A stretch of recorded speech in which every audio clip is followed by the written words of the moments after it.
আমার শ্বশুর তার সেবার জন্য একজন চাকরানী রেখেছিল যে বেশিরভাগ সময় তার ঘরেই থাকত। সকালে যখন শ্বশুরের ঘর থেকে সে বের হতো তার অবস্থা অনেক খারাপ হয়ে যেত। একদিন সকালে সে মাথা ঘুরে পড়ে যায়, তখনই আমি তাকে হাসপাতালে নিয়ে যাই। ডাক্তার তার চেক আপ করার পর পুলিশকে খবর দেয়, আর আমার শাশুড়িকে গ্রেফতার করিয়ে দেয়। যখন আমি সেই রিপোর্টগুলো দেখি তখন আমার হুঁশ উড়ে যায়, কারণ চাকরানী তো। আমার শ্বশুর আর শাশুড়ি সব সময় নিজেদের মধ্যে লড়াই করত। খুব ছোট ছোট বিষয় নিয়ে তারা নিজেদের মধ্যে বাচ্চাদের মতো ঝামেলা করত। আমার শ্বশুর আমার শাশুড়িকে সব সময় বলতো, তুমি আমার কোনো কাজের নও। সেই কথা শুনে আমার শাশুড়ি আবার আমার শ্বশুরকে বলতো, তোমাকে বিয়ে করে আমার জীবনটাই নষ্ট হয়ে গেছে। আমি সেই সময়টার জন্য আফসোস করি যে সময় আমি তোমাকে বিয়ে করার জন্য রাজি হয়েছিলাম। এখন প্রতিদিনই শ্বশুর শাশুড়ির ঝগড়া দিয়ে সকাল শুরু হতো, আর তাদের ঝগড়া দিয়েই রাত্রি হতো। একদিন আমার শাশুড়ি তার নিজের কাজকর্মের জন্য একজন চাকরানী রাখে। সে সবসময় আমার শ্বশুর শাশুড়ির সাথেই থাকত। যখন থেকে সে এই বাড়িতে এসেছিল তখন থেকেই সে খুব দুর্বল হয়ে যেতে শুরু করে। কিন্তু সেই চাকরানীর আশাতে আমার শ্বশুর শাশুড়ি খুব খুশি থাকতে শুরু করে। তারা নিজেদের মধ্যে এখন আর লড়াইও করে না। একদিন যখন আমি চাকরানীকে জিজ্ঞাসা করি যে তোমার এই অবস্থা হয়ে যাচ্ছে কেন, তখন সে বলে তোমাদের হিসাব ভোগবান করবে। তার কথা শুনে আমি ভয় পেয়ে যাই। একদিন চাকরানী শাশুড়ির জন্য চা বানাতে বানাতে বেহুশ হয়ে পড়ে যায়। আমি সঙ্গে সঙ্গে তাকে হাসপাতালে নিয়ে যাই। যখনই ডাক্তার তার চেক আপ করার পর ঘরের বাইরে আসে তখনই তাড়াতাড়ি পুলিশে খবর দেয়। আমি অবাক হয়ে যাই এবং ভয় পেয়ে যাই। যখন ডাক্তার আমাকে তার রিপোর্ট দেখায় আমি তখন অবাক হয়ে যাই। আমার মাথায় তখন আকাশ ভেঙে পড়ে, কারণ সে 3 মাস ধরে। আমার নাম অঞ্জলি, আমি হায়দ্রাবাদে থাকি। আমরা 3 ভাই বোন। আমার বাবা নিজের এলাকার মধ্যেই একটা ক্লিনিক চালায়, আর আমার মা স্কুলে চাকরি করে। আমরা নিজেদের পরিবারে অনেক সুখী ছিলাম। মা সব সময় চাইত তার ছেলের জন্য সে একটা সুন্দর বউ নিয়ে আসবে, কিন্তু আমার বাবা বলতো যে আগে মেয়ের বিয়ে দিয়ে দেওয়া উচিত। ছেলের বিয়ে তো যখন খুশি হয়ে যাবে, কিন্তু মেয়েদের বয়স বেশি হয়ে গেলে তাদের জন্য কোনো ভালো সম্বন্ধ আর খুঁজে পাওয়া যাবে না। আমি আমার ভাইদের থেকে অনেক ছোট ছিলাম। আমি এখনও পড়াশোনা করতে চাইতাম।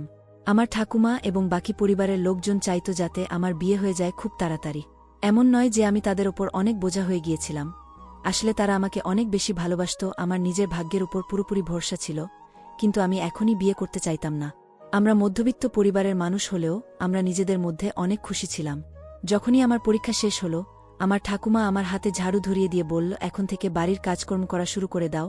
শ্বশুরবাড়িতে গিয়ে এই সমস্ত কাজই তো তোমাকে করতে হবে। মা তো স্কুলে চলে যেত, আর ঠাকুমা আমাকে দিয়ে বাড়ির সব কাজ করাতো। বেশিরভাগ সময় আমাকে দিয়ে রান্না করাতো। আমার আর ঠাকুমার সম্পর্ক অনেকটা চোর পুলিশের মতো হয়ে গিয়েছিল। ঠাকুরমা আমার কাজে ফাঁকি দেওয়ার গল্প বাকিদের শোনাত, আর আমি সেই সমস্ত কথা শুনে লজ্জিত হয়ে যেতাম। এখন আমার জন্য অনেক বিয়ের সম্বন্ধে আসতে শুরু করেছিল। মা যখন বলে যে তার এক বান্ধবীর ছেলের জন্য সে বৌমা খুঁজছে আর তারা তাদের ছেলের জন্য আমাকে দেখতে আসতে চায়, তখন বাবা বলে ঠিক আছে। যখন তারা আমাকে দেখতে আমাদের বাড়িতে আসে, তখন সেই ছেলেটাকে আমার ঠাকুমার অনেক বেশি পছন্দ হয়, আর তড়িঘড়ি করে আমার বিয়ে দিয়ে দেওয়া হয়। বাবা মার থেকে আলাদা হয়ে যাওয়াটা খুব সহজ কাজ নয়। একটা মহিলা সারা জীবন অনেক পরীক্ষার মধ্যে দিয়ে যায়। বিয়ের সময় আমার ঠাকুরমা আমাকে অনেক বুঝিয়েছিল, একজন বুদ্ধিমতী মহিলাই সংসারকে স্বর্গ বানিয়ে দিতে পারে। মহিলার মধ্যে সহনশক্তি এবং আদবকায়দা হওয়াটা খুব জরুরি, তবেই সংসার এবং ঘর সুখের হয়। আর সবথেকে প্রয়োজনীয় কথা হলো নিজের বরের মন জয় করে চলা। আমার বর খুব বুদ্ধিমান মানুষ ছিল। সে শায়েরি এবং গান ভীষণ পছন্দ করত। আমি তাকে অনেকবার তার পছন্দের কথা জিজ্ঞাসা করলে সে বলতো আমার বউ বুদ্ধিমতী হবে, আর আমি যেমন চাইব সে সেইভাবে চলবে। কিন্তু আমি একদমই তার মনের মতো ছিলাম না। আমি শায়েরি ও গান কোনটাই পছন্দ করতাম না। আমার নতুন নতুন বিয়ে হয়েছে, তাই সেই পরিবেশে মানিয়ে নিতেও আমার অনেক বেশি সময় লাগছে। আমার শ্বশুর বাড়ির লোকজন অনেক ভালো ছিল। আমার শাশুড়ি সব সময় নিজের কাজ করত, আমাকেও খুব একটা বিরক্ত করত না, এবং আমাকে আমার নিজের কোনো কাজ করা থেকে আটকাত না। আমার যা ইচ্ছা হতো আমি সেই কাজই করতে পারতাম। আমার শ্বশুর শাশুড়ির মধ্যে প্রায় দিনই ছোট ছোট বিষয় নিয়ে ঝগড়া হতো, কিন্তু তারা আমাকে কোনোদিন কেউ কিছু বলতো না। আমার যখন মনে হতো আমি ঘুমাতে যেতাম, আবার যখন মনে হতো তখন আমি উঠতাম। বাড়িতে যখন একা থেকে আমি বিরক্ত হয়ে যেতাম তখন শাশুড়ির কাছে গিয়ে বসতাম, তার সাথে অনেক গল্প করতাম। সেও আমাকে অনেক গল্প শোনাত, কিন্তু আমি লক্ষ্য করেছিলাম আমার বর আমার সাথে খুশি নয়। সে সবসময় কোনো না কোনো বই পড়ত বা গান শুনত। যখন আমি তার সাথে কথা বলার চেষ্টা করতাম তখন সে শুধু হ্যাঁ এই একটাই উত্তরটাই দিত। আমি অনেক বেশি কথা বলতাম। আমার বাড়ির লোকেরাও আমার এই অভ্যাসের জন্য অনেক বেশি চিন্তিত ছিল। আমার বিয়ে হয়েছে 3 মাস হয়ে গেছে। আমি একদিন আমার বরকে বলি, যখনই আমি তোমার সাথে কথা বলতে চাই তুমি শুধু হ্যাঁ বা মাথা নাড়িয়ে আমার কথার উত্তর দাও। তুমি কি আমার সাথে কথা বলতে চাও না? তোমার কি আমার সাথে কথা বলতে ভালো লাগে না? আমিও চাই আমার বর আমার সাথে ঘন্টার পর ঘন্টা কথা বলুক। তুমি কালকে আমাকে বাজারে নিয়ে যাবে, আমার কেনাকাটা করার আছে। তোমার তো এসব কিছু খেয়ালই থাকে না। যে বুকে কোথাও ঘুরতে নিয়ে যেতে হয়, তাকে কোনো রেস্টুরেন্টে খাবার খাওয়াতে নিয়ে যেতে হয়। আমি এইসব কথা বলেই যাচ্ছিলাম, কিন্তু আমার বর কোনো উত্তর দিচ্ছিল না। তারপর হঠাৎই আমার বর রেগে গিয়ে আমাকে বলে, ব্যাস চুপ করো, আর কত কথা বলবে। আমি তার এই কথা শুনে চমকে যাই।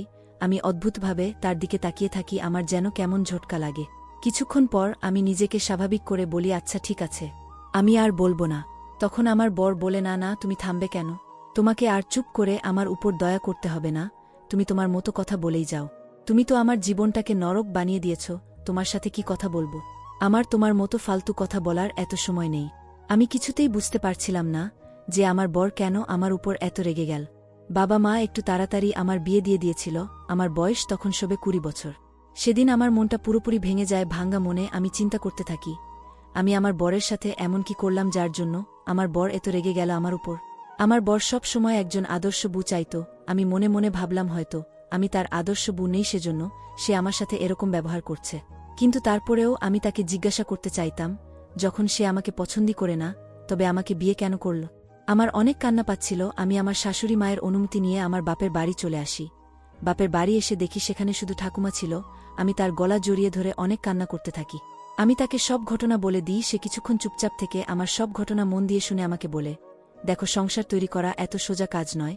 তার থেকেও মুশকিল কাজ হলো নিজের বরের মনে নিজের জন্য জায়গা তৈরি করা। এটা নয় যে সে কোনো মেয়েকে পছন্দ করে, হতে পারে সে চায় যে তার বউ তার মতো হোক, তাকে বুঝুক, তার সব কথা শুনে চলুক। তুমি তার মন জেতার চেষ্টা করো, তাকে বোঝার চেষ্টা করো, তারপর দেখবে তোমার বর তোমার পিছনে পিছনে ঘুরছে। ঠাকুরমার সব কথা আমি বুঝতে পেরে গিয়েছিলাম। সেজন্য পরের দিন আমি আবার নিজের শ্বশুরবাড়িতে ফিরে আসি। শ্বশুরবাড়িতে ফিরে এসে ঠাকুমার বলা কথার মতো আমি সমস্ত কাজ করা শুরু করে দিই। কিন্তু যখনই আমার বরের বলা কথাগুলো আমার মনে পড়ত, আমার চোখে জল চলে আসত। বাড়ি ফিরে আমার শাশুড়ির সাথে দেখা করার জন্য যখন আমি শাশুড়ি মার ঘরে যাই, সেখানে গিয়ে দেখি আমার বর সেখানে বসে আছে, আর তার মাকে বলছে, মা, অঞ্জলি শুধু বিয়ে পাস, সে কিছুই জানে না, সে কোনো আদব কায়দাও ঠিক করে জানে না। তুমি এত কম বয়সের একটা মেয়েকে কেন আমার গলায় ঝুলিয়ে দিলে?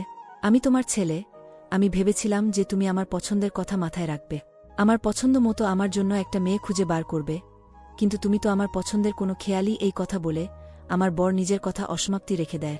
আমার শাশুড়ি বলে, তুমি তো আমাকে ভয় পাইয়ে দিয়েছিলে, আমি তো ভেবেছিলাম তুমি আমাকে আরও অন্য কিছু বলবে হয়তো। আসলে অঞ্জলির মা আমার অনেক উপকার করেছে, যেই উপকারের ঋণ আমি কখনো শোধ করতে পারব না। যদিও অঞ্জলি কম শিক্ষিত, হয়তো কি হয়েছে, তুমি তাকে আরও বেশি পড়িয়ে নাও, তাকে সময় দাও, তাকে বোঝো। তার এখন বয়স কম, তুমি তাকে যেইভাবে বলবে সে সেইভাবে চলবে। আর শুধু পড়াশোনা দিয়ে সংসার চলে না, সংসার চালানোর জন্য বাড়ির বুকে বুদ্ধিমতী হতে হয়, সমস্ত সম্পর্ককে ঠিকঠাক আঁকড়ে ধরে রাখতে জানতে হয়, বড়দের সম্মান করতে জানতে হয়। তুমি তার সমস্ত ভুলগুলো ছেড়ে দিয়ে তার ভালোটা খোঁজার চেষ্টা করো, তাকে ভালোবাসো, তার ভালো গুণ খুঁজে বার করার চেষ্টা করো। আমার বর তার মায়ের এই সমস্ত কথা মাথা নিচু করে চুপচাপ বসে শুনছিল। আর আমার শাশুড়ির এ সমস্ত কথা শুনে তার প্রতি সম্মান আমার আরও বেড়ে যায়। আমার শাশুড়ি অনেক ভালো মহিলা ছিল। আমার মা সব সময় বলতো, তোমার শাশুড়ি খুব ভালো মানুষ, সে তোমার সাথে কোনো ভুল কাজ হতে দেবেই না। তার নিজের সাথেই অন্যায় হয়েছে, সে একজন ভেঙে যাওয়া মানুষ, তুমি সেই মানুষটাকে যত বেশি ভালোবাসবে সে তোমাকে তার দ্বিগুণ ভালোবাসা ফিরিয়ে দেবে। না জানি শাশুড়ি কোনো উপকারের কথা বলছিল। যাই হোক, এখন আমার বরের ব্যবহারে অনেক বদল এসেছে। একদিন সে আমাকে কলেজে নিয়ে যায় এবং ভর্তি করিয়ে দেয়। সে নিজের বলা কথাতে অনেক লজ্জিত ছিল। আমি ঠাকুরমার বলা কথামতো সব কাজ করতাম, আমি তার মনের মতো হওয়ার চেষ্টা করতাম। সময়ের সাথে সাথেই আমার বর আমার কাছে আসতে শুরু করে, কিন্তু যখনই আমি তাকে পূর্ণ কথাগুলো মনে করিয়ে দিতাম তখন সে আমার কাছ থেকে ক্ষমা চাইত। আমি বুঝে গিয়েছিলাম আমার বর একজন ভালো মানুষ, শুধু সে একটু বেশি রাগী। আমার একজন নন্দ আর একজন দেওর ছিল। আমার নন্দের বিয়ে হয়ে গিয়েছিল, সে অনেক ভালো মনের মানুষ ছিল, কিন্তু তার জেদ ছিল অনেক বেশি। নন্দের জেদ বেশি থাকার জন্য প্রায় দিনই নন্দের বরের সাথে নন্দের অনেক বেশি ঝগড়া হতো। তাদের ঝগড়া এমন এক পর্যায়ে চলে যায় যে তাদের ডিভোর্স হয়ে যাওয়ার কথা পর্যন্ত শুরু হয়। আমার বিয়ের 1 বছর হয়ে গিয়েছিল। আমার নন্দের বর মাঝে মধ্যে কখনো আমাদের বাড়িতে আসত। যখনই আমাদের বাড়িতে আসত তখনই আমার দিকে অদ্ভুতভাবে দেখত, যেটা আমার একদমই পছন্দ হতো না। আমি পড়াশোনায় অনেক পরিশ্রম করতাম, আমার বর নিজে আমাকে পড়াত। নিজের জীবন আমার কাছে একটা স্বপ্নের মতো লাগত। কিছুদিনের মধ্যেই আমার বরের বন্ধুর বিয়ে ঠিক হয়ে যায়। আমাদের বাড়িতে তারা নেমন্তন্ন করতে আসে, কিন্তু আমার বর একাই সে বিয়ে বাড়িতে চলে যায়। হঠাৎই একদিন একটা অপরিচিত নাম্বার থেকে আমার ফোনে ফোন আসে। সে বলে, অঞ্জলি, আমি তোমাকে অনেক পছন্দ করি, আমি জানি তুমি তোমার বরকে নিয়ে অনেক চিন্তায় আছো। যদি তুমি চাও তাহলে আমরা এখান থেকে পালিয়ে যেতে পারি, আমি তোমার উত্তরের অপেক্ষা করব এই বলে সে তার ফোন কেটে দেয়। এইসব কথা শুনে আমার অবস্থা খারাপ হয়ে যায়। আমি তো আমার বরের সাথে অনেক খুশি ছিলাম। আমি আমার বাপের বাড়িতেও খুব কম যেতাম। এখন আমার ফোনে প্রায় রোজই এরকম ফোন আসতে থাকে। আমি ঘাবড়ে যাই, বরকে বলতেও আমার ভয় লাগছিল। আমি তো আমার নাম্বার কলেজে কাউকে দিইনি। আমি মানসিকভাবে বিরক্ত হয়ে যাচ্ছিলাম। আমার বর আমার এই অবস্থা লক্ষ্য করে, আর সে আমাকে এসে জিজ্ঞাসা করে কি হয়েছে। আমি অনেক চিন্তায় থাকতে শুরু করি। বেশ কিছুদিন পর্যন্ত আমি আমার নাম্বার বন্ধ রেখেছিলাম। যখন মোবাইল অন করি তখন আমার ফোনে একটা ফোন আসে। আমি হ্যালো বলি। তখন ফোনের ওপার থেকে একটা ছেলে বলে, আমি তোমাকে ভালোবাসি, আমি তোমাকে অন্য কারো সাথে দেখতে পারব না। তখন শীতকাল ছিল, কিন্তু ফোনের ওপার থেকে বলা কথা শুনে আমি শীতকালেও ঘামতে শুরু করি। আমি তাকে বলি আমি বিবাহিত, আর আমি নিজের জীবনে অনেক সুখেই আছি, ভগবানের দোহাই তুমি আমার পিছন ছেড়ে দাও। এটা শুনে সে আমার ফোন কেটে দেয়। আমি জানতাম না যে আমার বর আমার এই সমস্ত কথা শুনে ফেলেছে। সেই দিনের পর থেকে আমার বরের ব্যবহার বদলাতে শুরু করে। আমার MA পরীক্ষা হওয়ার কথা ছিল। আমার বর বলে কোনো দরকার নেই তোমার কলেজ যাওয়ার, বাড়িতেই থাকো আর বাড়ির কাজে মন দাও। কিন্তু আমি অনেক ঝগড়া করি তার সাথে। আমি তাকে বলি আমি অনেক পরিশ্রম করেছি, তুমি তো নিজেই দেখেছ আমি পড়তে চাই। কিন্তু আগের মতো সে আবার আমার উপর রাগ করতে থাকে। এখন আমি আমার ফোন প্রায় দিন বন্ধই রাখি। শ্বশুর বাড়ির নাম্বারে আমার বাপের বাড়ি থেকে ফোন এলে প্রায় সময়ই আমার শাশুড়ি বা নন্দ ফোন তোলে। তারা কেউই আমাকে বলে না যে আমার বাড়ি থেকে ফোন এসেছে। আমার বর এখন আমার প্রত্যেকটা কাজে নজর রাখতে থাকে। আমার মনে হচ্ছিল যে সে সবকিছু জেনে গেছে, কিন্তু কে আমাকে ফোন করেছিল? আমি তো তাকে জানো না। আমি আমার ঠাকুমাকে সব কথা বলি। সে আমাকে বকতে শুরু করে আর বলে, তোমার সেই সময়ে তোমার বরকে সবকিছু বলে দেওয়া উচিত ছিল, তুমি কেন তোমার বরকে কিছু জানাওনি? সে আমাকে বলে স্বামী স্ত্রীর সম্পর্ক যতটাই মজবুত হয় ঠিক ততটাই নরম হয়। পরের দিন আমি অনেক সাহস নিয়ে আমার বরকে আমি সবকিছু বলে দেই। সে আমার সব কথা শুনে কোনো কিছু না বলেই ঘরের বাইরে বেরিয়ে যায়। আমি বুঝে গিয়েছিলাম যে কোনো বর এর সমস্ত কথা সহ্য করবে না। পরের দিন আমার নন্দের বাড়ির লোক তাকে নিতে আসে, কারণ আমার নন্দের বর জেলে ছিল। কিন্তু কেন আমার নন্দের বর জেলে ছিল এটা আমি জানতাম না, আর আমি কাউকে কখনো জিজ্ঞাসা করিনি। সময়ের সাথে সাথে আমার শাশুড়ির ব্যবহারও বদলাতে শুরু করে।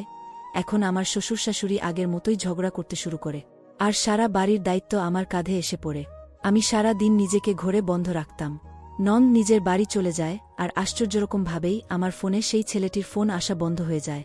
ভগবানের আশীর্বাদে আমি গর্ভবতী হয়ে যাই। আমার বর অনেক খুশি ছিল। সে আমার মুখের দিকে তাকিয়ে বলে, আমি সবকিছু জানি, আমি শুধু তোমার উপর রেগেছিলাম। তুমি এখনও আমার উপর ভরসা করতে পারলে না। তুমি তো সবকিছু আমাকে বলতে পারতে। তুমি আমার বউ। 2 বছর আমরা একসাথে আছি। আমি তোমাকে খুব ভালোভাবে চিনি। সেদিন আমার বর আমাকে বলে ফোনে, তোমাকে বিরক্ত করা মানুষটি আমার বোনের বর, সে অনেক মেয়েদের সাথেই এরকম করেছে, আর এই কারণের জন্যই সে জেলে ছিল। এটা তার একটা অভ্যাস, আর এই অভ্যাসের জন্যই আমার বোনের সাথে তার ঝগড়া হয়। একদিন আমাদের বাড়িতে একজন বৃদ্ধ মহিলা আসে, যার অবস্থা খুব খারাপ ছিল। তার পায়ের জুতোটাও ছেঁড়া ছিল। তাকে দেখে আমার শাশুড়ি আমাকে বলে, নিজের ঘরে চলে যাও। বৃদ্ধ মহিলাটি যখন চলে যায়, আমি শাশুড়িকে জিজ্ঞাসা করি সে কে ছিল। আমার শাশুড়ি বলে সে একজন ভিখারি ছিল। তারপর আমি আমার বাপের বাড়ি চলে যাই। যখন বাপের বাড়ি থেকে ফিরে আসি, তখন দেখি আমার শাশুড়ি নিজের কাজের জন্য একজন চাকরানি রেখেছে। সে অনেক গরিব ছিল। সে সবসময় আমার শ্বশুর আর শাশুড়ির ঘরেই থাকত, তার ঘরেই ঘুমাত। আমার শ্বশুর আর শাশুড়ি এখন অনেক খুশি ছিল। এখন আর তাদের মধ্যে আগের মতো লড়াই হয় না। কিন্তু যখন থেকে সেই চাকরানিতে আমাদের বাড়িতে এসেছে, তখন থেকেই সে অনেক দুর্বল থাকতে শুরু করে। একদিন আমি সেই চাকরানিকে যখন জিজ্ঞাসা করি, তখন সে কাঁদতে কাঁদতে বলে, তোমার শ্বশুর শাশুড়ির করা কাজের হিসাব ভগবান দেখবে। তার কথা শুনে আমি ভয় পেয়ে যাই, কারণ আমি মা হতে চলেছিলাম। আমি ভয় পেয়েছিলাম এই ভেবে যে তার অভিশাপ আমার না লেগে যায়। কিছু দিনের মধ্যে সেই চাকরানিটি আরও শারীরিকভাবে অসুস্থ হতে শুরু করে। তার শরীর হলুদ হয়ে যায়। সে যখন হাঁটত তখন তাকে দেখে এমন মনে হতো যে সে যেন এখনই পড়ে যাবে। সে একদিন শাশুড়ির জন্য চা বানাচ্ছিল, তখনই সে বেহুশ হয়ে পড়ে যায়। আমি তাড়াতাড়ি তাকে হাসপাতালে নিয়ে যাই। ডাক্তার তার চেক আপ করে যখনই ঘরের বাইরে আসে, তখনই সে পুলিশ ডেকে নেয়। আমি ভয় পেয়ে যাই। ডাক্তার যখন আমাকে সেই চাকরানি রিপোর্ট দেখায়, তখন আমি চমকে যাই। আমার হুঁশ উড়ে যায় এই ভেবে যে আমার শাশুড়ি 3 মাস ধরে তার সাথে এই সমস্ত ভুল কাজ করছে। আমি আমার নিজের কানকে বিশ্বাস করতে পারছিলাম না। আমার শাশুড়ি এত নোংরা কাজ কি করে করতে পারে? পুলিশ আমার শাশুড়িকে গ্রেফতার করতে আমাদের বাড়িতে আসে। তখন আমার বর অনেক কষ্টে পুলিশের সাথে কথা বলে তাদের ফেরত পাঠিয়ে দেয়। আমার শ্বশুর শাশুড়ি সামনে বসেছিল। আমার বর জিজ্ঞাসা করে তার মাকে ডাক্তার যেটা বলছে সেটা কি সত্যি, জানি না কেন সে হাসছিল। তারপর আমার শাশুড়ি নিজের জীবনের ঘটনা বলতে শুরু করে যে সে কোনো বিপদের মুখ থেকে বেঁচে ফিরে এসেছে। সে এই পাপ কাজটা করতে বাধ্য হয়েছিল। সে বলে আমার প্রথম বিয়ে যখন হয়, তখন আমি একদম অঞ্জলির মতো ছিলাম। পার্থক্য শুধু এটা ছিল, অঞ্জলিকে বোঝার মতো, তাকে ভরসা দেওয়ার মতো অনেক লোক আছে, কিন্তু এই পুরো পৃথিবীর মধ্যে আমি একা ছিলাম। শুধু একজন বান্ধবী ছিল, যে ছিল অঞ্জলির মা। সে আমার সব সময় খেয়াল রাখত। যখন আমার বিয়ে হয় তখন আমার শাশুড়ি এবং নন্দ সব সময় আমার পিছনে লাগত। আমার বরের সামনে আমাকে ছোট করার জন্য তাদের যা মনে হতো তারা সেটাই করত। যতই সময় যেতে লাগে ততই আমার বর, আমার শাশুড়ি আর আমার নন্দের কথা শুনতে শুরু করে। যখনই আমার বরের জন্য আমি তৈরি হতাম তখনই আমার নন্দ আমার কাপড়টা নষ্ট করে দিত। কখনো তাতে জল ফেলে দিত, কখনো সেটা নষ্ট করে দিত, আবার কখনো কখনো আমার কাপড় জ্বালিয়ে দেবার চেষ্টা করত। একবার যখন আমি গর্ভবতী ছিলাম, ডাক্তার তখন আমায় পুরো বেড রেস্ট দিয়েছিল। আমার নন্দ এই সমস্ত কথা জেনেও আমাকে দিয়ে ইচ্ছা করে কাজ করাত। আর যে খাবারটা আমি বানাতাম সেটা ইচ্ছা করে সে নষ্ট করে দিত। কখনো তার মধ্যে নোংরা ফেলে দিত, কখনো লবণ দিয়ে দিত, আবার কখনো কখনো আমার তৈরি করার ডালের মধ্যে লঙ্কার গুঁড়া মিশিয়ে দিত। যখন আমি এই সমস্ত কথা নিজের বরকে বলতাম তখন সে আমার কথায় কোনো বিশ্বাসই করত না। আমার বর কোনো একটা তাবিজের বশীভূত ছিল। আমার বর সব সময় উদাস হয়ে থাকত। নিজের শাশুড়ি এবং নন্দের করা অত্যাচারের কারণে আমি শারীরিকভাবে দুর্বল হতে শুরু করি, আর আমার মিসক্যারেজ হয়ে যায়। সব মায়েরাই তাদের নিজের প্রথম বাচ্চাকে অনেক বেশি ভালোবাসে। আমার বাচ্চাটাকে আমার নন্দ আর আমার শাশুড়ি মিলে মেরে ফেল। যখন আমি আমার বরকে সবকিছু বললাম তখন সেও আমাকে অনেক মারল আর বলল আমি তার মা আর বোনের উপর দোষারোপ করছি। এটাও বলল যে আমাকে বিয়ে করে নাকি সে এখন আফসোস করে। আমাকে দেখার মতো, বোঝার মতো এই পৃথিবীতে কেউই ছিল না। আমার সামনে দাঁড়িয়ে সবাই হাসছিল, আমার কেউ ছিল না। কিছু বছর এইভাবেই কেটে যায়। একদিন আমার শাশুড়ি আর আমার নন্দ আমাকে একটা স্টোর রুমে বন্ধ করে দেয় আর সেখানে একটা ছেলেকে পাঠিয়ে দেয়। সেই সময় আমার বর বাড়ি চলে আসে। আমি আবারও গর্ভবতী হয়ে গেছিলাম। আমার বর আমার বাচ্চার দায় অস্বীকার করে আমাকে বাড়ি থেকে ধাক্কা দিয়ে বার করে দেয়। তখন আমার বান্ধবী মানে অঞ্জলির মা আমাকে তার বাড়িতে থাকতে দেয়। সেদিন সে তার নিজের শ্বশুর বাড়ির লোকেদের সব বাজে কথা শুনেও আমার উপর কোনো অন্যায় অত্যাচার হতে দেয়নি। সে সবসময় আমার সাথে ছিল। কিছুদিন পর আমার বর আমাকে নিতে আসে। তখন সে আমার থেকে অনেক ক্ষমা চায়, কারণ সে সব সত্যটা জেনে গিয়েছিল। আমার নন্দ কোনো একটি ছেলের সাথে পালিয়ে যায়। আমার বর কেঁদে কেঁদে আমার কাছ থেকে ক্ষমা চায়। আমিও আমার ছেলের জন্য তাকে ক্ষমা করে দিই। কিছুদিন পর আমার বর বোনের এরকম অবস্থা দেখে আত্মহত্যা করে নেয়, আর এই দুঃখে আমার শাশুড়ি মা গত হয়ে যায়। আমি আবারও একলা হয়ে যাই। কিছু সময় পর নিজের ছেলের জন্য আমি আবার দ্বিতীয় বিয়ে করি। আমার দ্বিতীয় বর আমার অনেক খেয়াল রাখত। এভাবেই সময় কাটতে থাকে আর আমার 3টে বাচ্চা হয়। সময়ের সাথে সাথে তারাও বড় হতে থাকে। কিছু মাস আগে আমাদের বাড়িতে যে মহিলাটি এসেছিল সেটা আমার নন্দ ছিল, যে বাড়ি থেকে পালিয়ে গেছিল। সে হাত জোর করে ক্ষমা চাইছিল আর বলে যাতে তার মেয়েকে আমার বাড়িতে আমি থাকতে দিই, কারণ সে যার সাথে পালিয়ে বিয়ে করেছিল সে জুয়ারি এবং মাতাল ছিল। তার মেয়ে যুবতী হয়ে যাচ্ছিল আর সে ভয় পেয়েছিল যে হয়তো তার বর তার মেয়েকে বিক্রি করে দিতে পারে। সে আমাকে আমার প্রথম স্বামীর দিব্যি দিয়ে বলে, তুমি আমার মেয়েকে নিজের কাছে রেখে দাও। আমি তখন তাকে নিজের বাড়িতে চাকরানী হিসাবে রেখে দিই। যাকে তুমি চাকরানী ভাবছ সে তোমার পিসি শাশুড়ির মেয়ে, যে আমাকে পাগল করে দিয়েছে। আমার শাশুড়ি আরও বলে, আমার নন্দকে আমি এত ঘৃণা করি যে বেঁচে থাকতে আমি কখনো তাকে ক্ষমা করতে পারব না। অবশ্য তার অন্যায়ের সাজা সে পাচ্ছে। সে আমার সাথে যা যা করেছে আমি কোনো দিন সেগুলো ভুলতে পারব না। আমি তার মেয়ের ওপর অত্যাচার করতে শুরু করি। আমি তাকে সারা রাত ঘুমাতে দিতাম না। সারা রাত তাকে দিয়ে আমার আর আমার বরের পাটে পাতাম। যখন সে ঘুমানোর চেষ্টা করত আমি তাকে মারধর করতাম, যার ফলে তার অবস্থা এত খারাপ হয়ে গেছিল। যখন যখন আমি তার মেয়েকে চোখের সামনে দেখি ততবার আমার তার কথা মনে পড়ে। এখন আমার নন্দ আমার কাছে ক্ষমা চাইতে আসত। কিছু দিন আগে তার বর তাকে মেরে জেলে চলে যায়। এই সব বলে আমার শাশুড়ি কাঁদছিল। আমাদের সবার চোখেও জল চলে এসেছিল তার ঘটনা শুনে। অতীতে তার সাথে যে সব ঘটনা ঘটেছে সেটা খুবই দুঃখজনক। বাড়ির চাকরানী মানে শাশুড়ির নন্দের মেয়ে সব শুনে আমার শাশুড়ির পা ধরে অনেক কান্না করছিল আর বলছিল, এটাতে তো আমার কোনো দোষ নেই, তুমি আমার সাথে একই কাজ করছো যা আমার মা তোমার সাথে করেছিল। তুমি শুধু একবার আমাকে আর আমার মাকে ক্ষমা করে দাও, আমি সারা জীবন তোমার চাকরানী হয়ে থাকব। আমার শাশুড়ি তার দিকে না তাকিয়েই নিজের ঘরে চলে যায়। আমার বর তার মাথায় হাত দিয়ে আমাকে বলে তাকে ঘরে নিয়ে যাও। প্রায় বড়দের করা ভুলের শাস্তি ছোটদের পেতে হয়। সেই মেয়েটা অনেক বেশি কাঁদছিল। আমার ডেলিভারির সময় এগিয়ে আসছিল আর বাড়ির পরিবেশও ঠিক ছিল না। কিন্তু আমার একটা পুত্র সন্তানের জন্মের পর বাড়িতে খুশি ছড়িয়ে পড়ে। আমার শাশুড়ি তার নাতিকে মন খুলে আদর করে। সে তার নাতির নামকরণের দিন আমাকে বলেছিল, আজ তোমার যা মন চায় তুমি চাইতে পারো। তখন আমি আর আমার বর তার পায়ের সামনে বসে বলি, মা তোমার সাথে অতীতে যা হয়েছে সব ভুলে যাও, আর এই চাকরানী যা নাম হেমা ছিল তাকে ক্ষমা করে দাও। তাকে নিজের ছোট বৌমা হিসাবে মেনে নাও। সে কিছুক্ষণ আমার দিকে তাকিয়ে থাকে, তারপর হেমাকে ডাকে তাকে বুকে জড়িয়ে নেয়।